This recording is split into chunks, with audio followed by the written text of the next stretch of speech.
Nutrition 5th Edition, Chapter 9, Energy Balance and Weight Management, Finding Your Equilibrium by Carrie Erickson. Energy balance is a relationship between energy intake and energy output. The energy content in food can be measured directly using a bomb calorimeter or estimated using the factors 4 kilocalories per gram for carbohydrate and protein, 9 kilocalories per gram for fat, and 7 kilocalories per gram for alcohol. The regulations of food intake. Food intake is regulated by hunger, satiation, satiety, and appetite, which are influenced by complex factors. Hunger is the physiological need to eat. Satiation is the feeling of fullness that leads to termination of a meal. Satiety is the feeling of satisfaction and lack of hunger that determines the interval until the next meal, and appetite is a desire to eat that is influenced by external factors such as flavors and smells and environmental and cultural factors.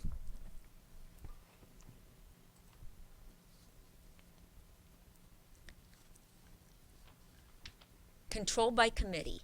Gastrointestinal stimulation, circulating nutrients, neurotransmitters, and hormones signal the brain to regulate food intake.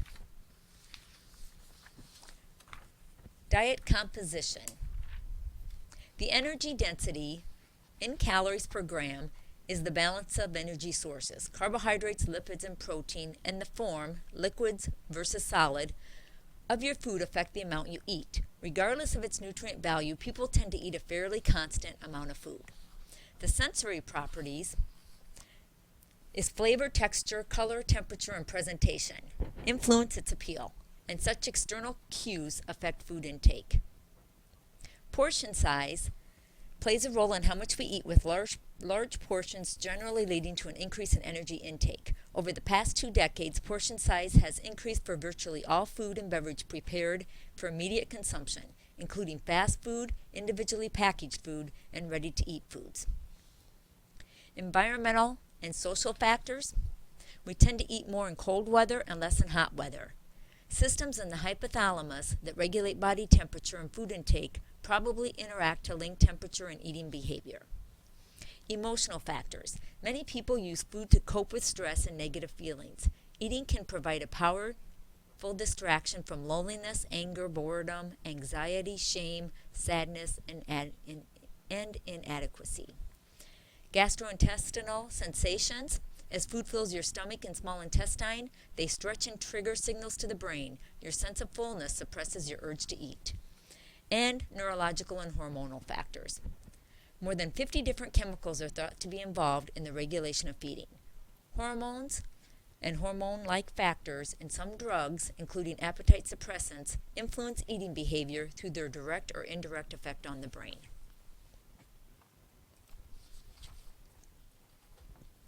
This actually shows the energy in and those regulatory factors.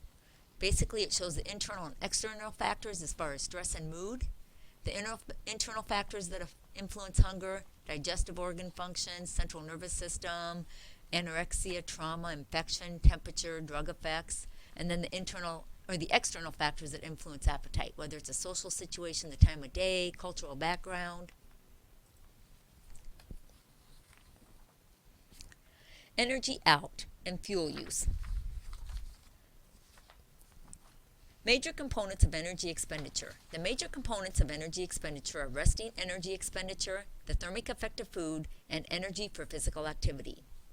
The energy expenditure at rest, factors affecting the RMR is body composition, age, sex, genetics, and hormonal activity affects the amount of energy used for resting metabolism.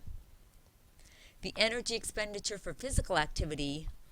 The energy cost of physical activity is affected by the person's size and the intensity and duration of the activity. And the energy expenditure to process food. Our bodies expend energy to digest, absorb, and metabolize the nutrients we take in. These processes generate heat. This energy output is collectively called the thermic effect of food.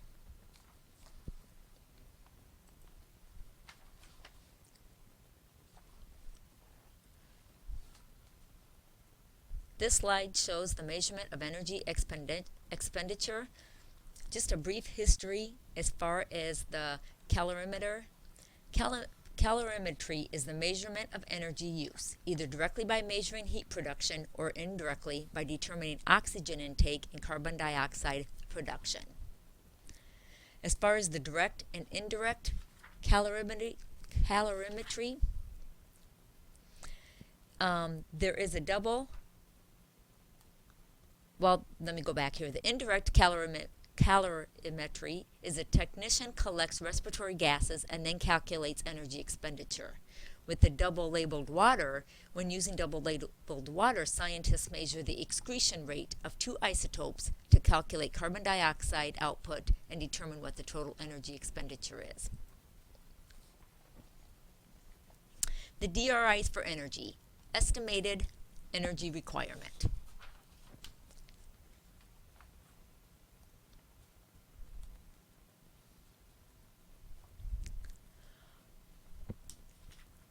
Directly measuring a person's total energy expenditure requires sophisticated equipment that is inaccessible to all but a few people in research. To determine the energy needs of most people, nutritionists must rely on calculated estimates. So the DRIs for energy, just as there are dietary reference intakes for nutrients, there's also dietary reference intakes for energies. These are called the estimated energy requirements. The EER is defined as the energy intake predicted to maintain energy balance in a healthy person of a normal weight.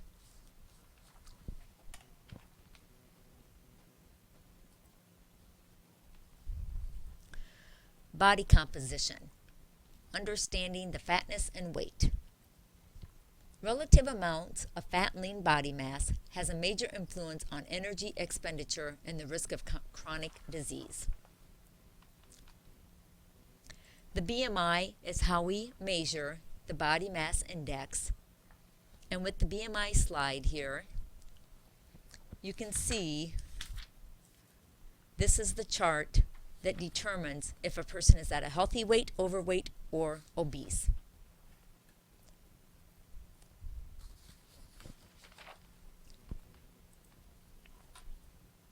Body composition, understanding fatness and weight, assessing the body fatness. Fat is stored in the adipose tissue that lies directly under the skin. Fat tissue also surrounds internal organs. Healthy adult females typically have 20 to 35% body fat. For men, the range is 8 to 24%. Risk of chronic disease rises dramatically when body fat exceeds these levels. First, they talk about densitometry and underwater weighing. This is used in research settings in some sports programs. And during underwater weighing, the subject must exhale completely, submerge without taking a breath, and remain motionless until the water is still and the scale is steady. With densitometry and air displacement, this measures displacement of air to determine relevant amounts of fat and fat-free mass for calculating body density. As far as dual energy X-ray absorptiometry, this is dual energy X-ray, also known as DEXA, used to measure bone density. Isotope dilution. Researchers can directly measure total body water and use this quantity to estimate lean body mass. Skin fold thickness. A special caliper is used to measure the thickness of fat deposits directly underneath the skin at several locations around the body. Bioelectrical impedance analysis. This measures the rate at which a small electrical current flows through the body between electrodes placed on the wrist and the ankle. Computed tomography and magnetic resonance imaging, also known as CTs and MRIs, are primarily medical diagnostic techniques, but researchers can use them to distinguish and quantify body tissues. And the near-infrared interactance uses the principle that material of different composition absorb, reflect, or transmit infrared light at different rates. With this technique, a probe acts as an infrared transmitter and detector. Placed on the bicep muscle, it transmits infrared light through the skin and detects the amount reflected. Analysis of the transmitted and reflected values can estimate body composition. Figure 9.15 in this chapter talks about body composition, understanding the fatness and weight. The differences in body fat distribution: men tend to carry excess fat around their abdomen, which is known as android obesity, where women tend to accumulate excess fat in their hips and thighs, known as gynoid obesity. Kind of resembles the apple for the android obesity around the waist, and women, the gynoid is more the pear, more in the hips. Weight management, the perception of weight. Abandoning unrealistic ideas of thinness and accepting body weight and shape are important elements in weight management.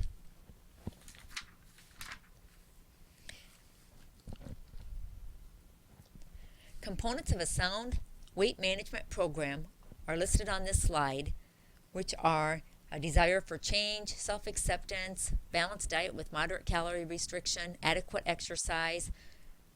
Basically recognizing this need for change and establish the reasonable goals, adopting goal-directed activities, and self-monitoring them, and rewarding goal attainment can help successfully implement the components of a sound weight management program.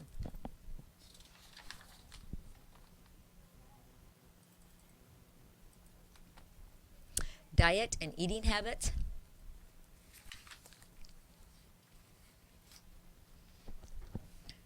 If you want to lose weight, you must take in fewer calories than you expend. Over the long term, you are more likely to control your weight successfully by cutting 200 to 300 calories per day rather than drastically restricting your diet to only 1,000 to 1,200 calories a day. Crash diets don't work. They contain only minimal calories. You need to consume enough food to meet your needs for essential nutrients. Balancing energy sources and fat. Fat should supply about 20 to 35% of your average total daily calories. Carbohydrates, they should make up 45 to 65% of your total daily calories. Avoid mixing your carbohydrate sources with high-fat toppings and sauces. Protein, including some lean protein in each meal is a good idea, but stick to the recommended intake, which is 10 to 35% of your total daily calories. And your eating habits. Equally important to weight management is eating small, frequent meals, 3 or more per day, plus snacks, on a dependable, regular schedule. Physical activity. Physical activity improves fitness and helps achieve the negative energy balance needed for weight reduction. Thinking and emotions. On this slide, you can see that stress management and also balancing acceptance and change helps to control your weight. Weight management approaches. They've got self-help books and manuals, meal replacements, self-help groups, commercials, counselors. Food and Drug Administration have approved weight loss medications and over-the-counter drugs and dietary supplements, and surgery. This actually shows some weight management as far as gastric bypass and vertical banded gastroplasty. Surgical approaches to weight control should be considered only as a last resort for the morbidly obese. Underweight. Underweight is a definition of a BMI less than 18.5. If the cause is not hereditary, being underweight can pose health problems. Gaining weight can be difficult for people who are actually underweight. Some of the strategies: eating small, frequent meals, fluids between meals, high-calorie foods and beverages. Use timers to prompt eating, and taking a balanced multivitamin mineral is important. Healthy weight management means focusing on metabolic fitness, healthy blood lipids, and blood pressure rather than on achieving a specific weight. Permanent healthy behaviors are necessary for long-term weight management style. Why do you have hunger pains? The stomach's been without food for at least 3 hours. Intense stomach contractions begin. Sometimes they last 2 to 3 minutes. Healthy young people have the strongest contractions. And that's it for Chapter 9 for nutrition.